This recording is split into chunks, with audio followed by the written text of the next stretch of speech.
1 करोड़ का सवाल देखा, 5 करोड़ का सवाल देखा, सवाल 7 करोड़ का भी देखा, लेकिन इस बार सवाल है 140 करोड़ का। 140 करोड़ उम्मीदों का। तो तैयार है टीम इंडिया जवाब देने के लिए। डीपी वर्ल्ड एशिया कप शुरू हो रहा है सोनी लिव और सोनी स्पोर्ट्स नेटवर्क के टीवी चैनल्स पर। हमारे चैनल को सब्सक्राइब करें और बेल आइकन दबाएं। हाय, मैं हूं शिवाजी साटम और आप मुझे एसीपी प्रद्युमन के नाम से जानते हैं। For more episodes of CID, subscribe to LIV Crime and hit the bell icon.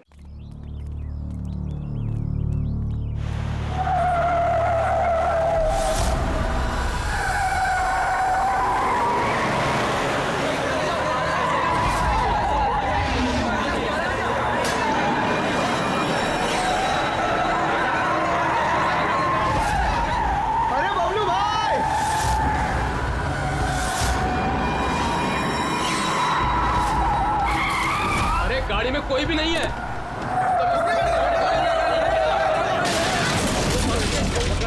पेड़ से जाके ठोकी थी गाड़ी।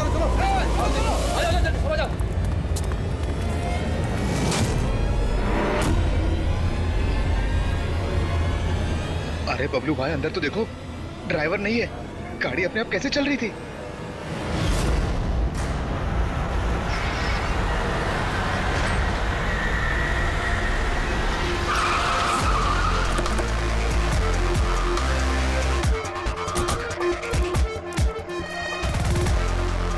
सलाम साहब। क्या बात है? एक्सीडेंट के केस में सीआईडी को बुलाया तुम लोगों ने? सर मुझे लगा है नॉर्मल एक्सीडेंट नहीं है, इसीलिए। क्यों? ऐसा क्यों लग रहा है? सर आइए खुद ही देख लीजिए, आइए।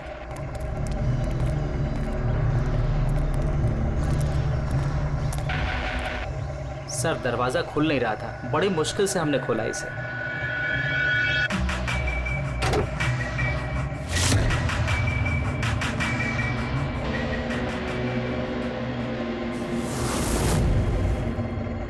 ये पहले किसने देखा?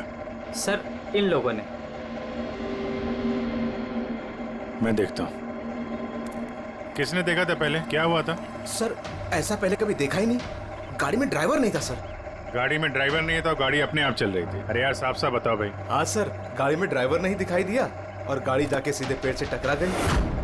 अरे क्या बात कर रहे हो? गाड़ी के अंदर ड्राइवर है, मना पड़ा है। नहीं सर, सच में गाड़ी में ड्राइवर नहीं था, नहीं तो ये गाड़ी मेरी भी गाड़ी को टकराते हुए बच गई। लाश की हालत से तो लगता है कि गाड़ी काफी स्पीड में थी। सर गाड़ी बहुत स्लो थी, लेकिन इतनी स्लो में कोई मर कैसे सकता है? गाड़ी भी ऑटोमेटिक है, हर चीज ऑटोमेटिक है, सेफ्टी डिवाइस भी ठीक है।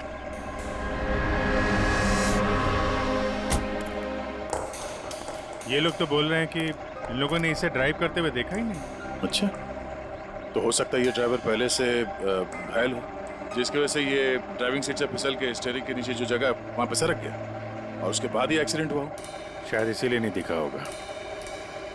कुछ पता चला कौन है? कुछ आईडी वगैरह? अरे हाँ, इसका नाम अमन है और उसका मोबाइल है बुरी तरह से टूट गया।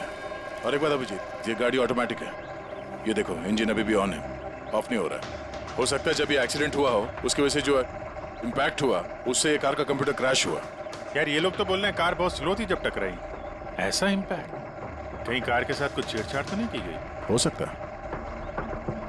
ठीक है, गाड़ी को पुलिस गैराज भेजते हैं और इसको फोरेंसिक लैब। मैंने इस गाड़ी को अच्छी तरह से चेक किया है। इस कार को मॉडिफाई किया गया है, एक्स्ट्रा सेफ्टी फीचर्स दिए गए हैं। एक्स्ट्रा सेफ्टी फीचर्स जैसे कि? जो आम गाड़ियों में होता है उससे कहीं ज्यादा, जैसे कि एक्स्ट्रा एयर बैग्स, अच्छी क्वालिटी के शॉकअप्स, ज्यादा मजबूत कांच और अच्छी क्वालिटी के ज्यादा मजबूत सीट बेल्ट।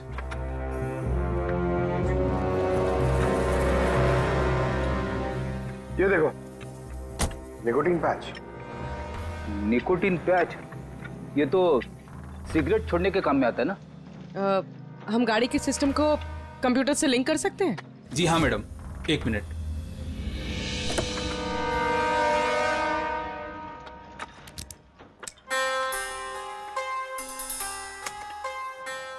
मैम, किसी ने सेटिंग चेंज किया है।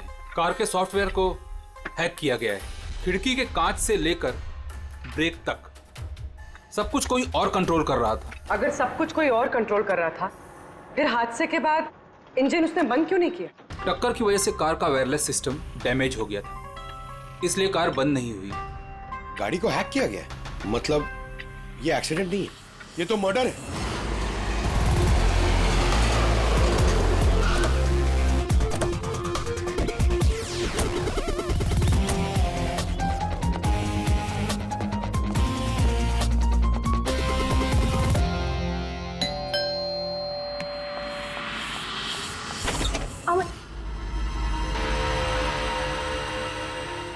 आप लोग? सीआईडी।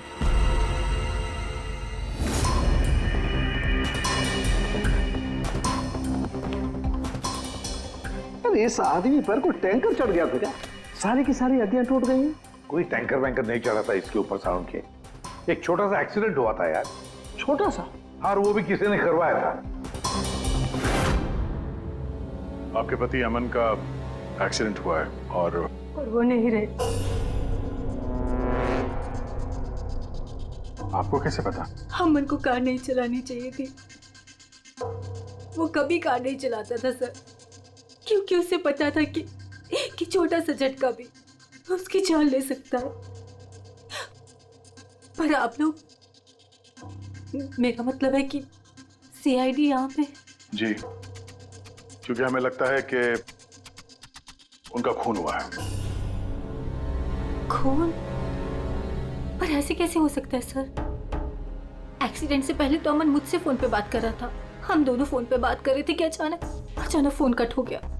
मैंने बहुत ट्राई किया लेकिन फोन नहीं मिला। मैं समझ गई थी कि कुछ तो ठीक नहीं है।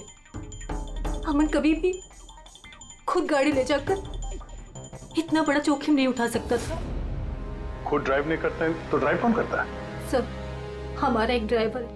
कहाँ वो ड्राइवर? कहाँ है अभी? उसकी तबीयत खराब थी, इसलिए वो छुट्टी पर है। कहीं उस ड्राइवर नहीं तो कुछ गड़बड़ नहीं गई गाड़ी में?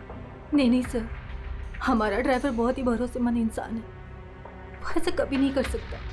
पिछले 15 साल से वो हमारे लिए कार चला रहा है। सर, इसके शरीर पर 7 जगह हड्डियों के टुकड़े टुकड़े हो गए, 43 जगह हेयरलाइन फ्रैक्चर्स हैं और 21 जगह माइन्यूट फ्रैक्चर्स हैं। और हैरानी की बात तो ये है कि इसके पहले भी इसके शरीर पर बहुत सारे फ्रैक्चर्स हो चुके थे जो अब हील हो गए।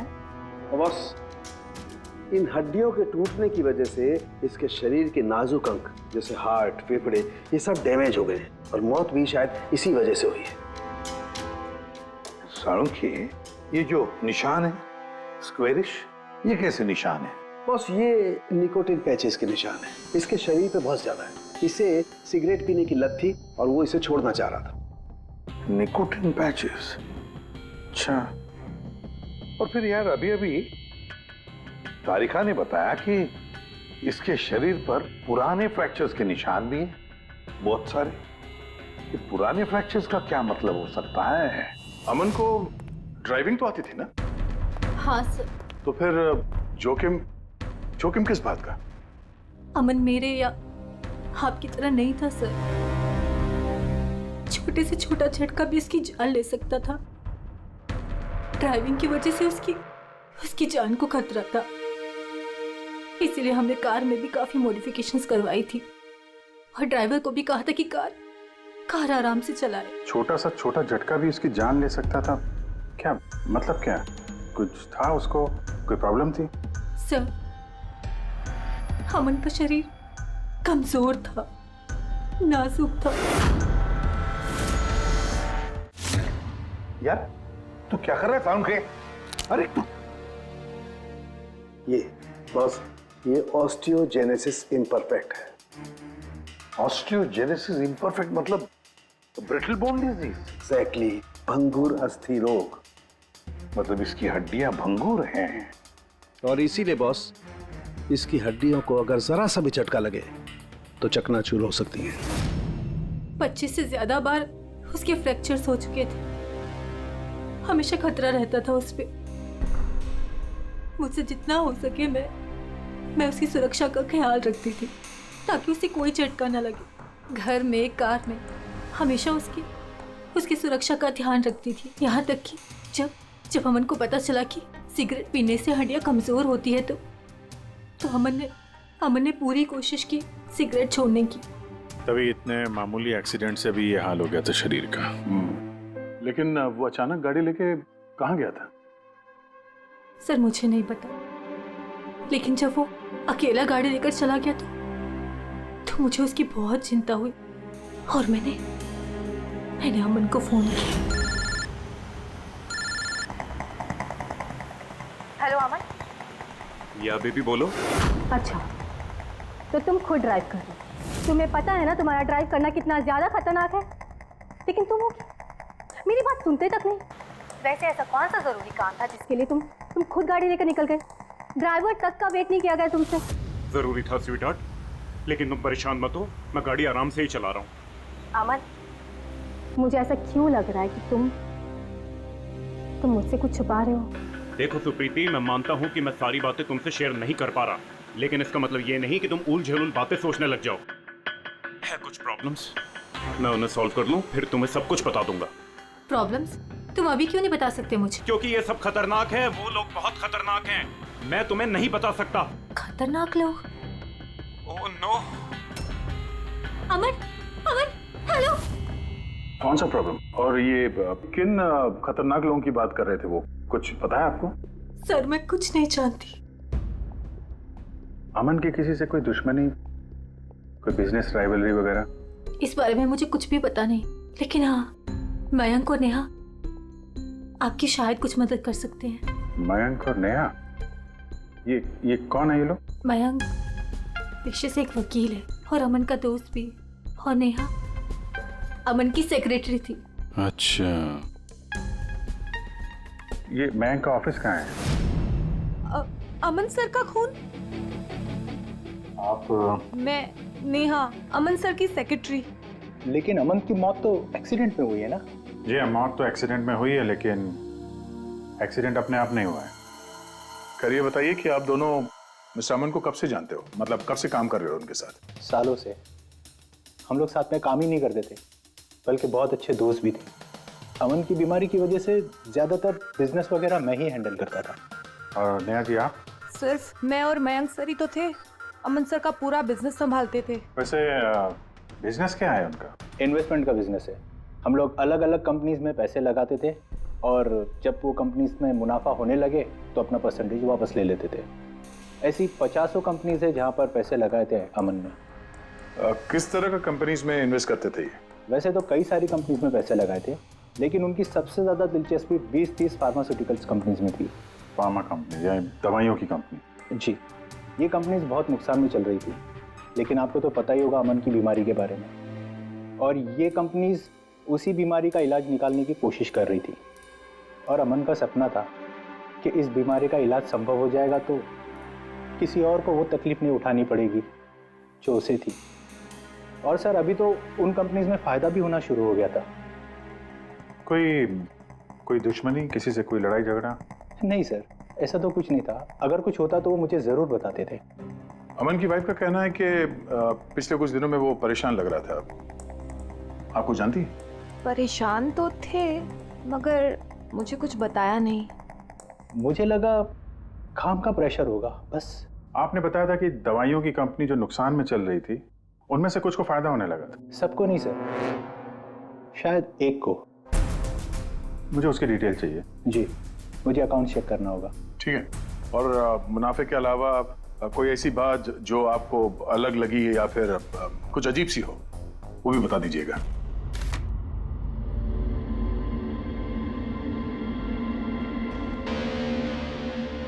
ये जादव है सर, अमन का ड्राइवर।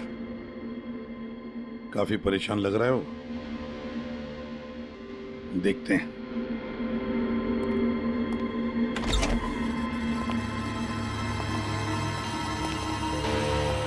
जादव? जी सर। अमन के ड्राइवर है ना? जी सर। क्यों, छुट्टी पर क्यों गए थे तुम? साहब बीमार हूँ और अमन सर ने मुझे खुद छुट्टी दिया था। मिस्टर अमन को तुम ही लेके जाते थे ना? जी मैडम, अमन सर मेरे साथ ही जाते थे। कभी वो कोई टैक्सी वगैरह नहीं लेते थे। तो फिर तुम तो हमें बता सकते हो कि अमन साहब कहाँ कहाँ जाते थे, है ना? जी जी। ये देखो जादव, ये जगह पर उनकी मौत हुई थी। अब ये जो रास्ता है ये कहां पर जाता है या फिर वो इस रास्ते पर कहां जा रहे थे, ये तुम्हें पता है? मुझे नहीं पता है। देखो, हमें पता है कि तुम इसके बारे में जानते हो। तुम्हारी भलाई इसी में है कि सीधे सीधे बता दो। जी मैडम। सुप्रीति मैडम से कुछ कहिएगा मत। वो सड़क के कुछ दूर पे एक मोटेल है, वहां हमेशा वो बार बार जाते थे। मोटेल में बार बार जाते थे? क्यों, इससे मिलने जाते थे? जी साहब, एक मैडम थी।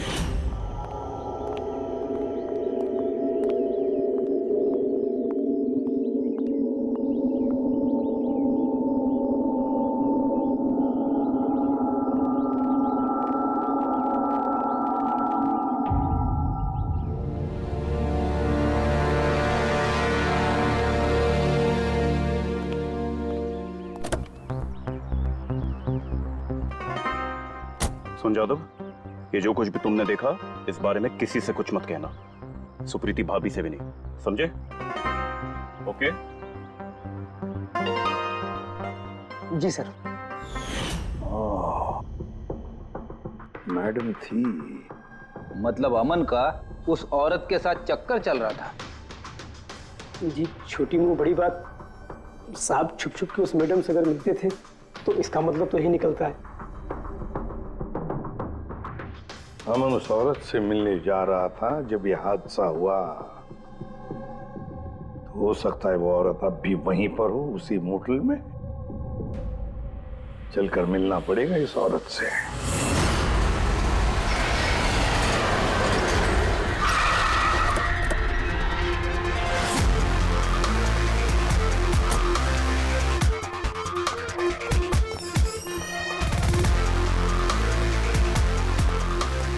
Excuse me? Yes madam, how can I help you? हम किसी से मिलने आए हैं। लेकिन आप लोग हैं कौन और किससे मिलना है आप लोगों को? हम लोग सीआईडी से। ये आदमी, ये आपके मोटेल में आता जाता रहता है? हाँ मैडम। किससे मिलने आता है? हमारे होटल के रूम नंबर 305 में एक मैडम रुकी हुई है, रूही। वो उनसे अक्सर मिलने आता रहता है। 305? यस सर, वो अभी चेकआउट करने वाली है। ये रूही हाथ से निकलनी नहीं चाहिए। कहाँ से जाना है? सर यहाँ से लेफ्ट। पंकज, स्टेयरकेस से जाओ, हम दोनों लिफ्ट से जाते हैं।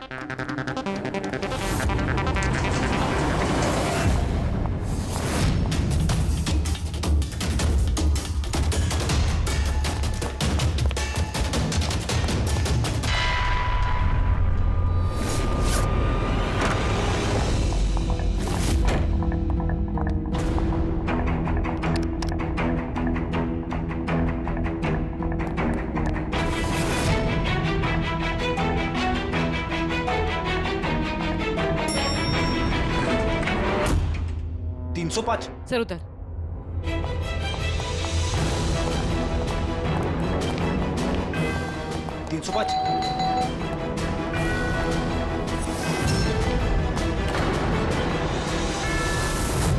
रूही? नो। ए, रुको! पूर्वी! रूही, मुझे मत मारो, प्लीज। रुको। रूही, रूही, रूही, रूही, रूही, रुको, रूही।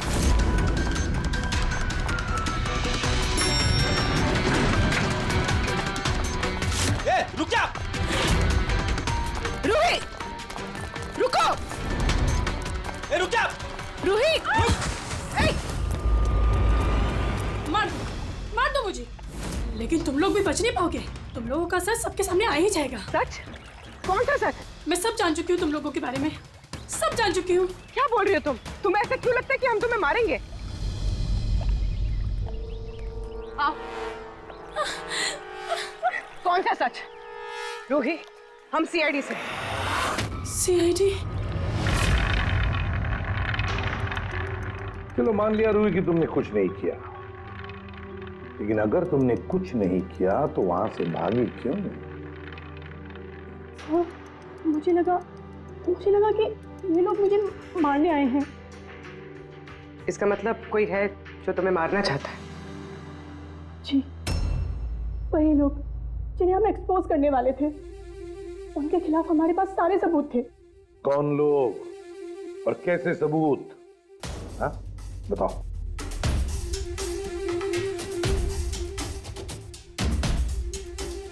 इसे तुम जानती हो ना, यमन है ना, इसी के साथ तुम मिलकर काम करती थी, इसी के साथ मिलकर तुम उन लोगों को एक्सपोज करने वाली थी जिसकी वजह से अमन की जान चली गई। देखो री, अब शायद तुम्हारा नंबर है, वो लोग तुम्हें मारेंगे। सर मैं मरना नहीं चाहती, मैं मरना नहीं चाहती सर। तो फिर बताओ, बताओ जल्दी, कौन लोग हैं वो? उनका राज छुपाने से वो तुम्हें छोड़ेंगे नहीं। सर,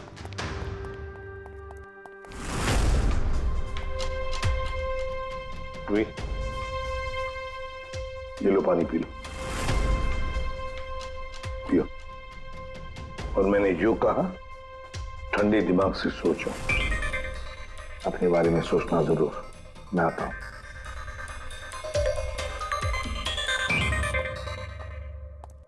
घबराई हुई है, डरी हुई है। लेकिन अब डरने की क्या जरूरत है सर? अब तो सीआईडी के पास है वो। लेकिन सर वो हम पे भरोसा नहीं कर पा रही, थोड़ा वक्त लगेगा। से जो अमन का वकील है मयांक, उससे क्या पता चला? सर अमन ने बहुत सारी दवाई की कंपनियों में पैसा लगाया था, लेकिन वो सब की सब घाटे में चल रही थी। एक कंपनी है जिसने अभी अभी फाइनली फायदा करना शुरू किया था, CRM फार्मास्यूटिकल।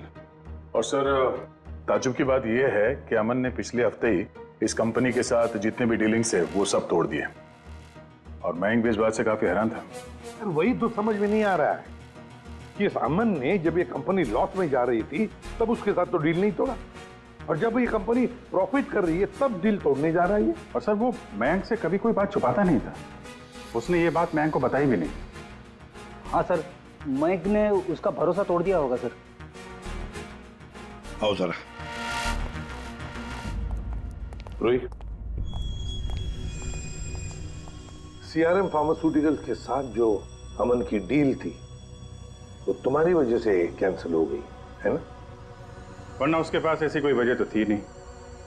अब सच सच बता दो कि डील तुमने क्यों तोड़वाई? क्योंकि उसने मेरे भाई का खून किया। भाई का खून? सर मैं जिस शहर से आई हूँ उस शहर में बहुत पोल्यूशन है। मेरे भाई को पोल्यूशन से बहुत एलर्जी थी, उसे सांस लेने में बहुत तकलीफ होती थी। वो तो सिर्फ दवाइयों पर ही जिंदा था। एक मिनट, और वो दवाइयाँ थी CRM फार्मास्यूटिकल कंपनी की, हैं? जी सर, और सबकी सब नकली थी। मेरे भाई के ऊपर कोई असर ही नहीं कर रही थी, और ये बात हमें बहुत लेट पता चली, और मेरे भाई की जान चली गई।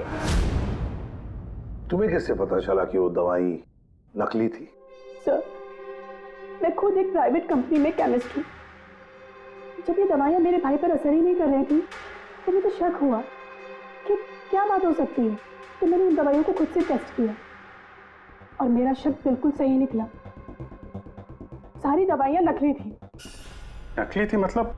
सर हर एक दवाई एक खास केमिकल से बनती है, और जिस दवाई की मेरे भाई को जरूरत थी वो केमिकल तो उस दवाई में था ही नहीं, जिसकी वजह से वो दवा उस पर असर भी नहीं कर रही थी। और अमन इस कंपनी में एक इन्वेस्टर था। जी सर, इसलिए मैं उससे मिलने भी गई थी, लेकिन वहां जाके पता चला कि इसमें तो उसका हाथ है ही नहीं, और उसने मुझसे प्रॉमिस किया कि वो मेरी इसमें मदद करेगा।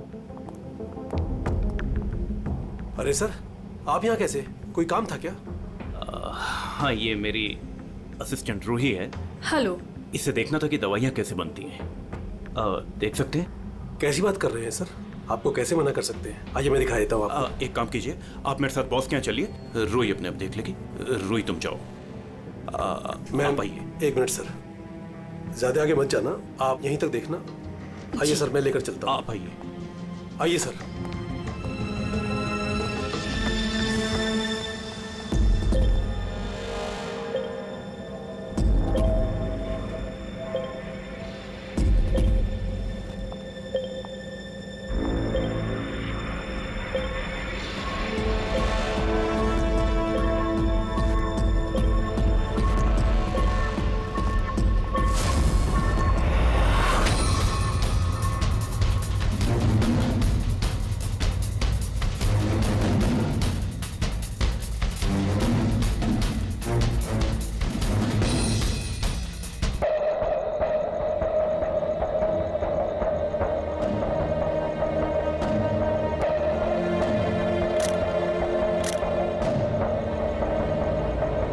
ये तो वही केमिकल है, लेकिन ये लोग यहाँ से बाहर क्यों लेके जा रहे हैं? सर हमने सारे सबूत जुटा लिए थे और सारे सैंपल्स भी टेस्ट किए थे।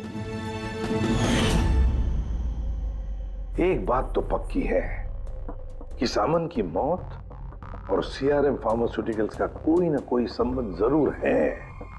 कुछ ना कुछ तो गड़बड़ जरूर है। बॉस, इतनी सुरक्षित कार होने के बावजूद इसकी हड्डियां कैसे टूटी ये पता चल गया। अच्छा सर, अमन के खून में से हमें एक ऐसा केमिकल मिला है जिससे एपिलेप्टिक फिट्स आते हैं, मिर्गी का दौरा। माय गॉड, यार अमन को तो ब्रिटल बोन डिजीज था। मिर्गी का दौरा आ जाके वो गिर जाता, उसकी हड्डियां टूट जाती। इसी की वजह से इसकी मौत हुई है। तो मतलब जिसने भी ये किया वो जानता था अमन के ब्रिटल बोन्स डिजीज के बारे में। उसे बड़े चालाकी से उसका नाजायज फायदा उठाया। पहले उसने अमन की गाड़ी का कंप्यूटर हैक किया और फिर एक्सीडेंट से पहले उसे उस केमिकल का इंजेक्शन दिया जिसकी वजह से उसे मिर्गी का झटका आ जाए। उसे मालूम था अमन किसी भी हालत में बच ही नहीं सकता। अगर मिर्गी का झटका आ जाता तो वो गिर जाता, जिसकी वजह से उसकी हड्डियां टूट जाती और वो मर जाता। अगर उसमें से भी बचता तो कार के एक्सीडेंट में से तो बच ही नहीं सकता था वो। समझ कि मिर्गी का दौरा पड़ने वाला जो ड्रग है कितनी देर बाद असर करता है? बस कुछ घंटे तो लगते हैं। मतलब ये ड्रग अमन को एक्सीडेंट से कुछ घंटे पहले ही दिया गया था। सर कहीं ऐसा तो नहीं कि किसी ने इसे नींद में इंजेक्शन दे दिया? हो सकता है। बस एक काम करते हैं, इस अमन की बॉडी को फिर से एक बार अच्छी तरह से चेक करते हैं, देखते हैं कहीं कोई इंजेक्शन का निशान तो नहीं है। तारिका? Yes sir. अच्छा साहब, की सीआरएम कंपनी की नकली दवा के बारे में क्या पता चला? बॉस, उन नकली दवाइयों में एम्फेड्रिन नहीं है। ओह, मतलब रूही सही कह रही थी। सर ये कुछ केमिकल्स की लिस्ट है जो सीआरएम कंपनी ने पिछले महीने मंगाई थी। माय गॉड बॉस, इसमें तो वो केमिकल सबसे ज्यादा मात्रा में जो सीआरएम की दवाई में होना चाहिए था, 500 गैलन। 500 गैलन तो बहुत बड़ी गड़बड़ है, बहुत ही बड़ी गड़बड़ है। पंकज, अभिजीत और दया से कहो कि सीआरएम कंपनी में जाए और वहां से मुझे फोन करें। और फ्रेडी, तुम और पूर्वी अमन के घर जाओ और पता लगाओ एक्सीडेंट के दिन अमन से कौन कौन मिलने आया था। इंजेक्शन? सर, अमन तो इंजेक्शन से बहुत डरता था। ऐसा हो ही नहीं सकता कि वो खुद को इंजेक्शन लगा ले। अपने आप नहीं लगवाया होगा तो किसी डॉक्टर से लगवाया होगा। नहीं सर, अमन तो इंजेक्शन के नाम से कोसों दूर भागता था और उसकी हेल्थ बिल्कुल ठीक थी। अगर कोई भी प्रॉब्लम होती तो वो कम से कम मुझे बताता। किसी और से नहीं लगवाया, खुद नहीं लगाया, तो फिर वो केमिकल उसके खून में पहुंचा कैसे? अच्छा बता सकती है, घर से निकलने से पहले अमन किस किस से मिला? मयंक और नेहा आई थी उससे मिलने। और हाँ मैम, एक आदमी आया था अचानक से, जसवंत। अब जसवंत? ये जसवंत कौन है? जी, जसवंत सीआरएम कंपनी का सीईओ है और अमन ने उसकी कंपनी में पैसे इन्वेस्ट किए थे।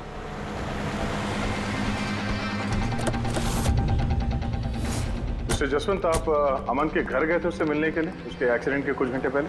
जी सर, मैं गया था लेकिन मिल नहीं पाया था। तो दरअसल उनकी वाइफ ने मुझे बताया कि वो सो रहे हैं, तो मैंने सोचा वो शायद मुझे अवॉइड करना चाहते होंगे, तो मैं वापस चला आया।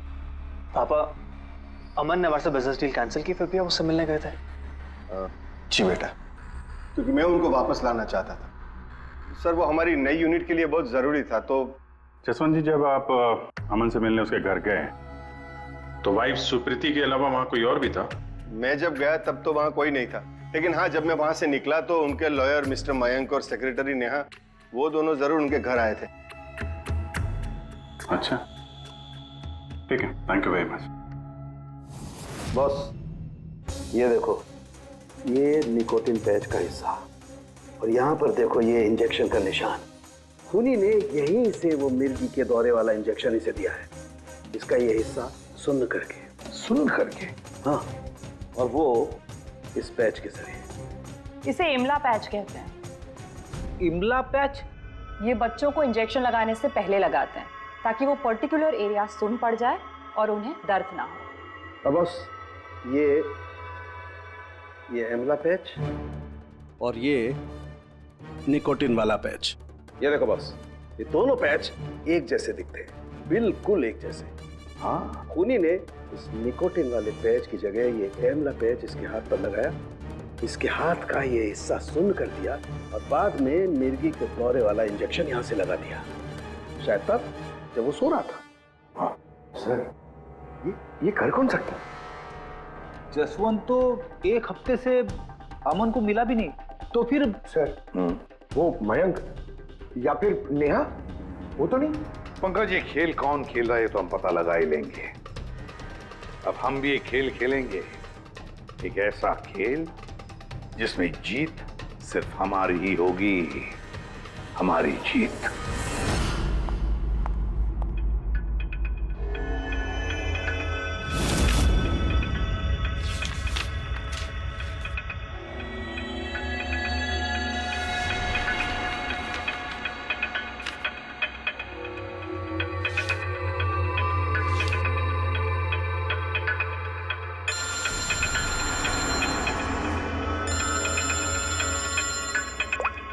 हेलो, मेरा कुरियर तो तुम तक पहुंच गया होगा। कौन है तुम? और ये सब मुझे क्यों भेजा है? तुम लोगों ने अमन को तो मार डाला, लेकिन तुम लोग मुझ तक नहीं पहुंच सकते। अगर तुम लोग चाहते हो कि मैं अपना मुंह बंद रखूं, तो मुझे 5 करोड़ रुपए देने होंगे। ये क्या बकवास कर रही हो? मुझे इन सब के बारे में कुछ नहीं पता। वो तो जब ये सबूत पुलिस तक पहुंच जाएंगे तो तुम्हें खुद ब खुद पता चल जाएगा कि मैं क्या कह रही हूँ और क्या बोल रही हूँ।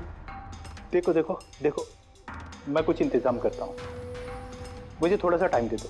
ठीक है, तुम्हें 2 दिन का वक्त मिलता है, मैं फिर कॉल करूँगी।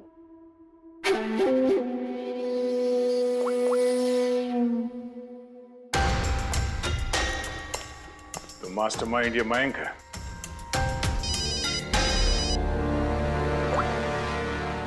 हेलो अभिजीत सर, मैं मयंक बोल रहा हूँ। सर, मुझे एक कोरियर आया और एक लड़की का फ़ोन भी आया और उसने मुझसे 5 करोड़ रुपए मांगे, तो मैंने सोचा ये बात आपको बता दूँ। नहीं, बहुत अच्छा किया तुमने, मैं देखता हूँ। Thanks. Thank you so much.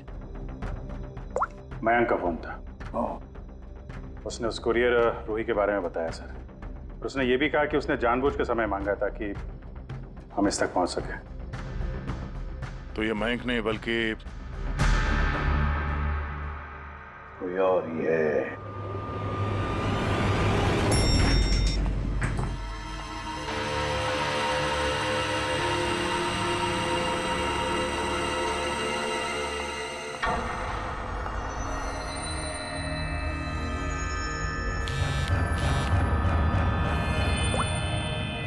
हाँ सर। पूरी इसने यहाँ पर नजर रखी है ना तुमने?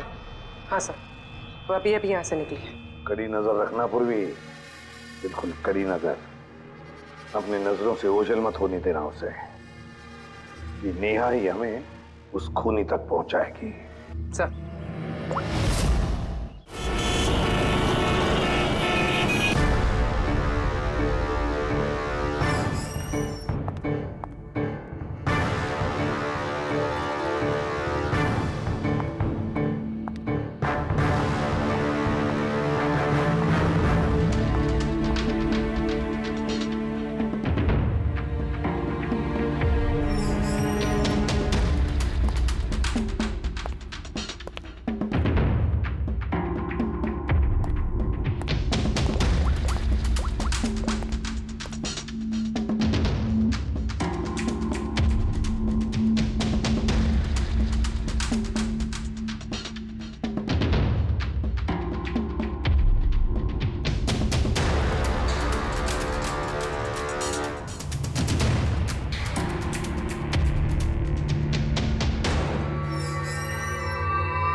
सर।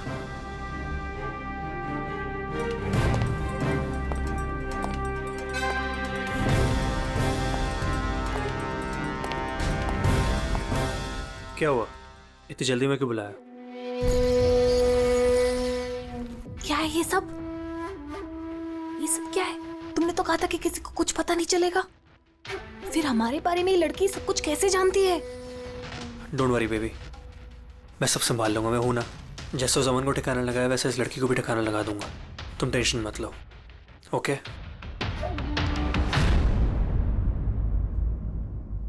पहले हमसे तो निपट लो। You are under arrest, Mr. Ashwin.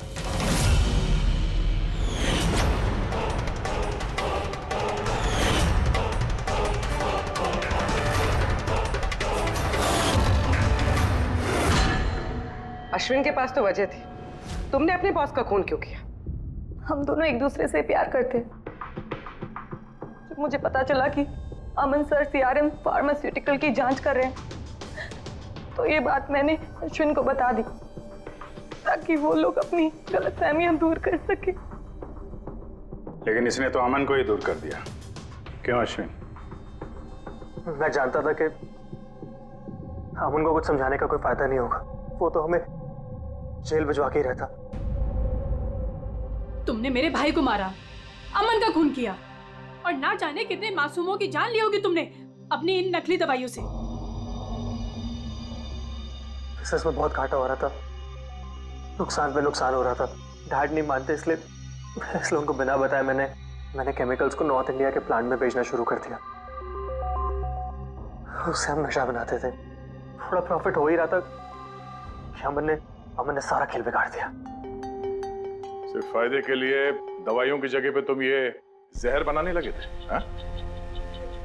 मुझे कंपनी की हालत पता थी। मैंने अमन सर को अश्विन से मिलाया था ताकि वो कंपनी में इन्वेस्ट करके उसे डूबने से बचा सके। और अमन खुद को तुम लोगों से बचा नहीं पाया। ये सब कुछ मैंने अपने प्यार के लिए किया। मेरे अलावा कोई ये कर नहीं सकता था क्योंकि वो अपने निकोटीन पैच मुझे से मंगाते थे।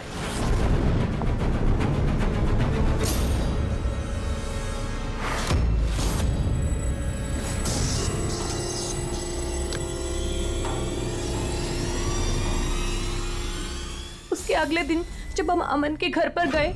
अरे आप लोग आ भी गए, पर अमन तो सो रहे हैं। अगर कुछ इम्पोर्टेंट काम है तो मैं जगा देती हूँ। नहीं कोई बात नहीं, हम इंतजार करेंगे। ओके, मैं अभी आती हूँ।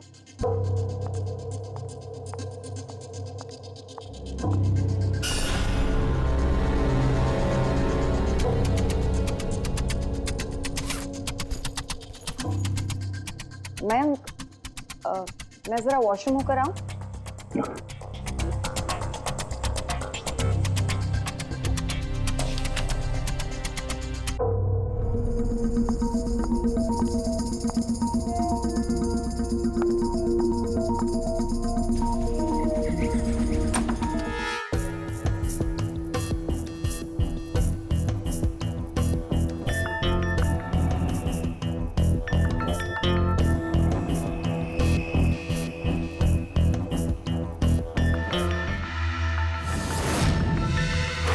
और वो दौरा उसकी कमजोर हड्डियों के लिए जानलेवा बन गया।